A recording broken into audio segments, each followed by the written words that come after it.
Hi friends, welcome to shadwikchannel. இன்னைக்கு நம்ம பார்க்க போற வீடியோ என்னன்னு பாத்தீங்கன்னா ரொம்ப டேஸ்டியான சேமியா பால் பாயசம் தான் பார்க்க போறோம். வாங்க வீடியோக்குள்ள போலாம்.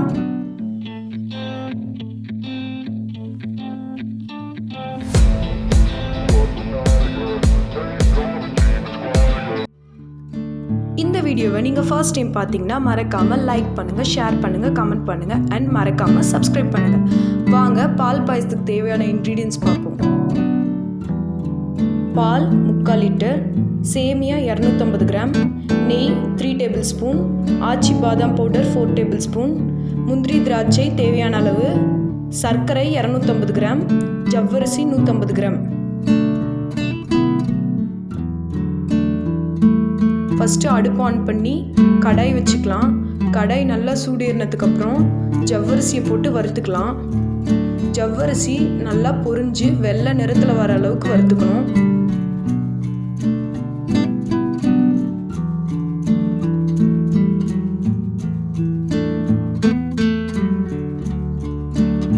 ஜவ்வரிசி நல்லா பொரிஞ்சு இந்த மாதிரி ஒயிட்டாக வர அளவுக்கு வறுத்துக்கணும். ஜவ்வரிசியை எடுத்து ஒரு தட்டில் போட்டு ஆற வச்சுக்கோங்க. அதே கடாயில் இப்போ 3 டேபிள் ஸ்பூன் நெய் ஊற்றிக்கலாம். நெய் சூடானதுக்கப்புறம் சேமியாவை போட்டுக்கலாம்.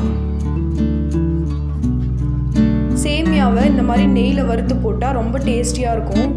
அது ரோஸ்டட் சேமியாவாக இருந்தாலும் சரி, இல்லை நார்மலாக இருந்தாலும் சரி, இந்த மாதிரி வறுத்து போட்டுக்கோங்க, இன்னும் ரொம்ப டேஸ்டியாக வரும்.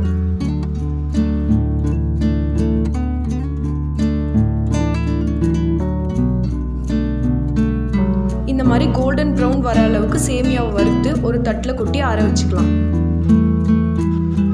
திரும்பவும் அதே கடாயில் 2 டேபிள் ஸ்பூன் நெய் ஊற்றிக்கலாம். நெய் சூடானதும் முந்திரி பருப்பை மட்டும் போட்டுக்கலாம். முந்திரி பருப்பு ரோஸ்ட் ஆகிறதுக்கு ரொம்ப நேரம் ஆகும், அதனால ஃபஸ்ட்டு முந்திரி பருப்பை போட்டு ப்ரௌன் கலர் வர வரைக்கும் ஃப்ரை பண்ணுங்கள். முந்திரி பருப்பு ஃப்ரை ஆனதுக்கப்புறம் திராட்சை போட்டுக்கலாம். இப்போது முந்திரி பருப்பு நல்லா ரோஸ்ட் ஆகி வந்துருச்சு. அடுத்து திராட்சையை போட்டுக்கலாம்.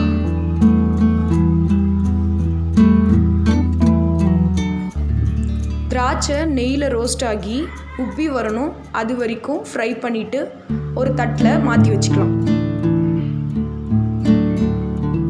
இப்போது ஒரு கடாய் எடுத்து வச்சு அதில் தண்ணி சூடு பண்ணிக்கலாம்.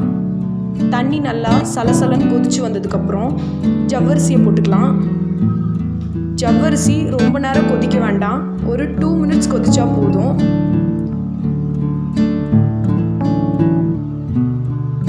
ரொம்ப ஜவ்வரிசி கொதிக்க விட்டால் கஞ்சி மாதிரி ஃபார்ம் ஆகிடும், அப்புறம் பாயசம் நல்லா இருக்காது. ஜவ்வரிசி ஒரு 2 மினிட்ஸ் கொதிச்சதுக்கப்புறம் சேமியா போட்டுக்கலாம். சேமியாவை ஃபுல்லாக பாயில் பண்ணிடக்கூடாது, கொஞ்சம் ஒரு 3/4 கன்சிஸ்டன்சிலே பாயில் பண்ணணும். சேமியா ரொம்ப சீக்கிரமே வெந்துருங்கிறனால ஃபஸ்ட்டு ஜவ்வரிசியை போட்டு ஒரு 2 மினிட்ஸ் கழித்து தான் சேமியாவை போடணும். சேமியாவும் ஜவ்வரிசியும் நல்லா வெந்து வந்த உடனே சர்க்கரை ஆட் பண்ணிக்கலாம். நான் சர்க்கரை 250 கிராம் ஆட் பண்ணியிருக்கேன், நீங்கள் உங்களுக்கு தேவையான அளவு ஆட் பண்ணிக்கலாம். ஆச்சி பாதாம் பவுடர் ஆட் பண்ணுறனால கொஞ்சம் ஸ்வீட் அதிகமாக தான் இருக்கும். உங்களுக்கு ஸ்வீட் குறைவாக வேணும்னா இன்னும் கொஞ்சம் கம்மியாக ஆட் பண்ணிக்கலாம். இப்போது காய வச்சு ஆற வச்ச பால் ஆட் பண்ணிக்கலாம். இப்போ பால் ஆட் பண்ண உடனே உங்களுக்கு பாயசம் தண்ணியாக இருக்க மாதிரி இருக்கும், ஆனால் இதுதான் கரெக்டான கன்சிஸ்டன்சி. நீங்கள் எடுத்து ஆற வைக்கும் போது நல்லா திக்காயிடும்.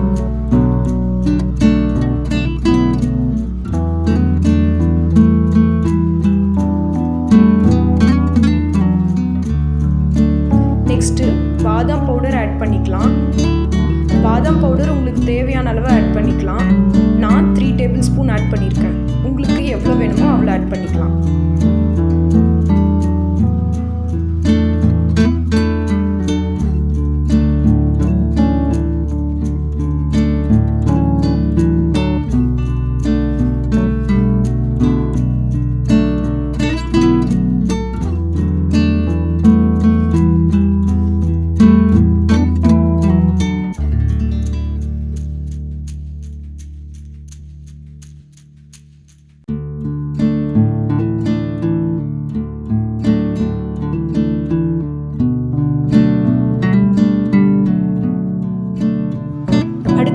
நம்ம வறுத்து வச்ச முந்திரி பருப்பு, திராட்சை ஆட் பண்ணிக்கலாம். பால் ஊற்றி கொஞ்ச நேரத்திலே அடுப்பை ஆஃப் பண்ணிடணும். பாலை கொதிக்க விடக்கூடாது. குழஞ்சி போயிடுச்சுன்னா பாயசம் நல்லா இருக்காது. பாலை எப்பயுமே ஆட் பண்ண உடனே அடுப்பை ஆஃப் பண்ணி இறக்கி வச்சிடலாம்.